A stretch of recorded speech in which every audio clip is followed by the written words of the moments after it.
ನಮಸ್ಕಾರಗಳು. ಪದ್ಮಭೂಷಣ ಪ್ರಶಸ್ತಿ ಸಂಪೂರ್ಣ ಮಾಹಿತಿ ಈ ವಿಡಿಯೋದಲ್ಲಿ ತಿಳಿಯೋಣ. ಪದ್ಮಭೂಷಣ ಪ್ರಶಸ್ತಿ ಇತಿಹಾಸ, ಯಾರು ಪಡೆಯುತ್ತಾರೆ, ಯಾಕೆ ಪಡೆಯುತ್ತಾರೆ ಅಂತ ನಾವು ಈ ವಿಡಿಯೋದಲ್ಲಿ ನಾನು ನಿಮಗೆ ಹೇಳಿಕೊಡ್ತೇನೆ. ಭಾರತದಲ್ಲಿ ಹಲವಾರು ದೊಡ್ಡ ಪ್ರಶಸ್ತಿಗಳು ಇವೆ, ನಿಮಗೆಲ್ಲ ಗೊತ್ತಿದೆ. ಆದರೆ ಪದ್ಮಭೂಷಣ ಪ್ರಶಸ್ತಿ ಅತ್ಯಂತ ಗೌರವಪೂರ್ಣವಾಗಿದೆ. ಸಿವಿಲಿಯನ್ ಪ್ರಶಸ್ತಿಗಳಲ್ಲಿ ಒಂದಾಗಿದೆ. ಇದು ನಿಮಗೆ ಗೊತ್ತೇ? ಓಕೆ, ಇದು ಏನು, ಯಾರಿಗೆ ಕೊಡ್ತಾರೆ, ಯಾಕೆ ಕೊಡ್ತಾರೆ, ಯಾರು ಅರ್ಹರು ಅಂತ ಈ ವಿಡಿಯೋದ ಮೂಲಕ ನಾನು ನಿಮಗೆ ತಿಳಿಸುತ್ತೇನೆ. ಇದನ್ನು ಸಂಪೂರ್ಣವಾಗಿ ಇಲ್ಲಿ ತಿಳಿದುಕೊಳ್ಳೋಣ.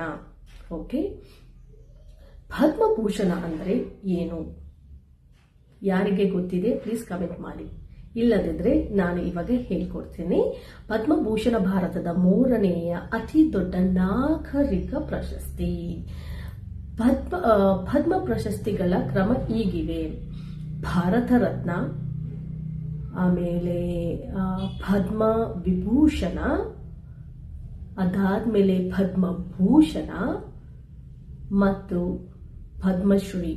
ಇವುಗಳು ಪ್ರಶಸ್ತಿಗಳು. ಸೊ ಈ ಪ್ರಶಸ್ತಿ ಉನ್ನತ ಮಟ್ಟದ ವಿಶಿಷ್ಟ ಸೇವೆಗಾಗಿ ನೀಡಲಾಗುತ್ತದೆ. ಅಂದ್ರೆ ಒಂದೊಂದು ಡಿಫ್ರೆಂಟ್ ಆಗಿ ಸೇವೆ ಮಾಡುವವರಿಗೆ ಈ ಪ್ರಶಸ್ತಿಯನ್ನು ಕೊಡಲಾಗುತ್ತದೆ. ನಾವು ಇವಾಗ ಇತಿಹಾಸವನ್ನು ತಿಳಿಯೋಣ. ಪದ್ಮ ಪ್ರಶಸ್ತಿಗಳನ್ನು 1954ರಲ್ಲಿ ಭಾರತ ಸರ್ಕಾರ ಪರಿಚಯಿಸಿತು. ಯಾರಿಗೆ ಗೊತ್ತು ಪದ್ಮ ಅಂದರೆ ಕಮಲ ಹೂ. ಸೊ ಗೌರವ ಮತ್ತು ಶುದ್ಧತೆಯ ಸಂಕೇತ. ಎಲ್ಲರಿಗೂ ಕಮಲ ಹೂವು ಇಷ್ಟವಾಗುತ್ತದೆ ಅಲ್ವಾ? ಸೊ ಅದರ ಸಂಕೇತ ಇದು. ಪ್ರತಿ ವರ್ಷ ಜನವರಿ 26 ಅದು ಅಂದ್ರೆ ಗಣರಾಜ್ಯೋತ್ಸವದ ದಿನ. ಇವತ್ತು ಕೂಡ ಗಣರಾಜ್ಯೋತ್ಸವ ದಿನ ಪ್ರಶಸ್ತಿ ಘೋಷಣೆ ಮಾಡಲಾಗುತ್ತದೆ.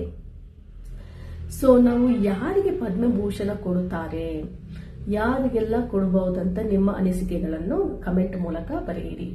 ಈ ಪ್ರಶಸ್ತಿಯನ್ನು ಈ ಕ್ಷೇತ್ರಗಳಲ್ಲಿ ಅತ್ಯುತ್ತಮವಾಗಿ ಸೇವೆ ಮಾಡಿದವರಿಗೆ ಕೊಡಲಾಗುತ್ತದೆ.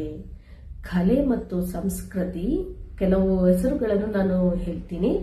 ಸಾಹಿತ್ಯ ಮತ್ತು ಶಿಕ್ಷಣ, ಆಮೇಲೆ ವಿಜ್ಞಾನ ಮತ್ತು ತಂತ್ರಜ್ಞಾನ ಅಂದ್ರೆ ಟೆಕ್ನಾಲಜಿ, ಆಮೇಲೆ ವೈದ್ಯಕೀಯದಲ್ಲಿರುವವರು, ಸಮಾಜ ಸೇವೆ ಮಾಡಿದವರು, ಆಮೇಲೆ ಕ್ರೀಡೆಗಳಲ್ಲಿ ಇರುವವರು. ಸೊ ಈ ರೀತಿ ಸಾರ್ವಜನಿಕ ಸೇವೆ, ವ್ಯಾಪಾರ ಮತ್ತು ಕೈಗಾರಿಕೆಯವರಿಗೆ, ಭಾರತೀಯರು ಮಾತ್ರವಲ್ಲ ವಿದೇಶಿ ನಾಗರಿಕರಿಗೂ ಈ ಪ್ರಶಸ್ತಿಯನ್ನು ಪಡೆಯಬಹುದು. ಓಕೆ, ಯಾಕೆ ಕೊಡ್ತಾರೆ ನಿಮಗಿದು ತಿಳಿದೆಯಾ? ಓಕೆ, ಪದ್ಮಭೂಷಣವನ್ನು ಜೀವನ ಪೂರ್ಣ ಸೇವೆಗಾಗಿ, ಅಂದರೆ ಸಮಾಜಕ್ಕೆ ದೊಡ್ಡ ಕೊಡುಗೆ ನೀಡಿದವರಿಗೆ ಈ ಪ್ರಶಸ್ತಿಯನ್ನು, ದೇಶದ ಗೌರವ ತಂದವರಿಗೆ, ಅಂದ್ರೆ ದೇಶಕ್ಕೆ ಗೌರವವನ್ನು ತಂದವರಿಗೆ ಈ ಪ್ರಶಸ್ತಿಯನ್ನು ಕೊಡುತ್ತಾರೆ. ಓಕೆ, ಇದು ಒಂದೇ ಸಾಧನೆಗಾಗಿ ಅಲ್ಲ, ಇದು ನೀವು ತಿಳಿದುಕೊಳ್ಳಿ, ನಿರಂತರ ಸೇವೆಗೆ ಗೌರವ. ಅಂದ್ರೆ ಯಾರೆಲ್ಲ ಎಲಿಜಿಬಲ್ ಅಂದ್ರೆ ಅರ್ಹರು. ಸೊ ನಾವು ಅದರ ನಿಯಮಗಳನ್ನು ನೋಡೋಣ. ಸೊ ಅದು ಬಂದು ಯಾರನ್ನಾದ್ರೂ ನಾಮ ನಿರ್ದೇಶನ ಮಾಡಬಹುದು. ನಾವು ಯಾರನ್ನ ಬೇಕಾದ್ರೂ ನಾಮ ನಿರ್ದೇಶನ ಮಾಡಬಹುದು. ಆದ್ರೆ ಸ್ವಯಂ ಅರ್ಜಿ, ಸೆಲ್ಫ್ ನಾಮಿನೇಷನ್ ಅಂತ ಹೇಳ್ತೇವೆ, ಸಲ್ಲಿಸಲು ಅವಕಾಶ ಇಲ್ಲ.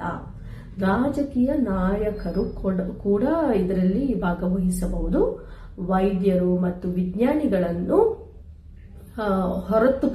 ಇವರುಗಳನ್ನು ಹೊರತುಪಡಿಸಿ ಸರ್ಕಾರಿ ನೌಕರರು ಅರ್ಹರು.